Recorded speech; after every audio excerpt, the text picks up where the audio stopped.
Bonjour à tous. Dans cette vidéo, nous allons parler temps. Le temps est un défi qui fascine autant les physiciens que les philosophes. En physique classique, le temps est vu comme un flux immuable et universel, un cadre dans lequel les événements se succèdent de manière linéaire. En relativité, Einstein, le temps n'est plus universel. Il est lié à l'espace pour former l'espace-temps. Il est malléable, il s'écoule plus lentement pour un objet se déplaçant très vite ou situé près d'une masse importante, dilatation du temps. Bien que les lois fondamentales soient souvent réversiles, la thermodynamique impose une direction unique, du passé vers le futur, car le désordre d'un système, l'entropie, ne fait qu'augmenter. Contrairement à l'entropie qui veut que tout tende vers le mélange inerte. Pensez-vous que la structure de la vie, les mathématiques viennent du chaos ?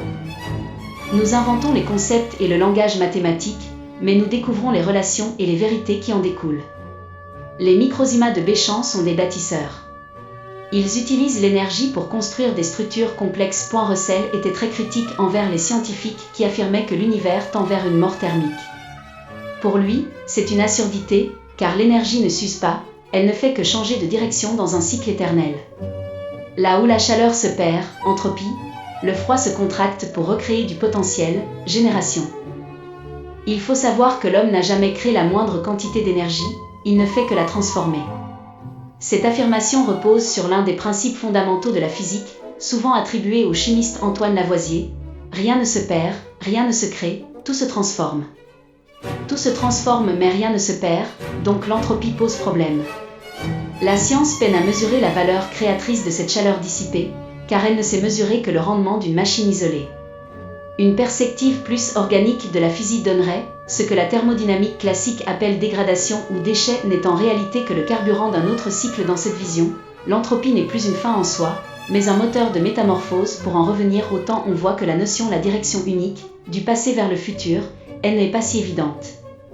Pour Emmanuel Kant, la définition du temps est révolutionnaire car il ne le considère pas comme une chose qui existe à l'extérieur de nous, mais comme une structure de notre esprit. Aujourd'hui, on mesure le temps par les transitions énergétiques des atomes, souvent le césium. C'est aujourd'hui la référence mondiale pour le temps atomique international. Un temps fixe et régulier, alors que notre sensation est contraire, nous avons l'impression de contracter ou dilater le temps sans besoin de gravité, juste par nos sentiments qui sont des vibrations. Ou peut-être par le nombre d'informations reçues au cerveau, qui nous joue bien des tours dans les phénomènes optiques comme l'illusion. Notre cerveau doit synchroniser des signaux qui arrivent à des vitesses différentes, le son est plus lent que la lumière, comme la différence de distance des nerfs au cerveau. Nous vivons en permanence avec un léger décalage de traitement, une sorte de montage vidéo inconscient. Les différentes parties de notre cerveau ne traitent à tout en même temps. Une zone analyse les couleurs, une autre les formes, et une autre les mouvements. C'est l'intégration constante de ces données qui crée notre film mental.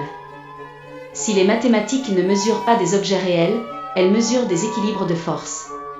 Changer la vibration, sentiment, c'est changer simplement de point d'équilibre dans le spectre de l'énergie. C'est comme changer de fréquence radio, les lois de l'électromagnétisme restent les mêmes sur toutes les stations, mais la musique, notre expérience, est totalement différente. Peut-être que seul le temps présent existe et que le déplacement n'est que subjectif. Nous percevons le mouvement parce que notre cerveau garde une trace de l'état précédent, le passé, tout en traitant l'état actuel. Sans mémoire, nous serions figés dans un présent éternel sans aucune notion de déplacement.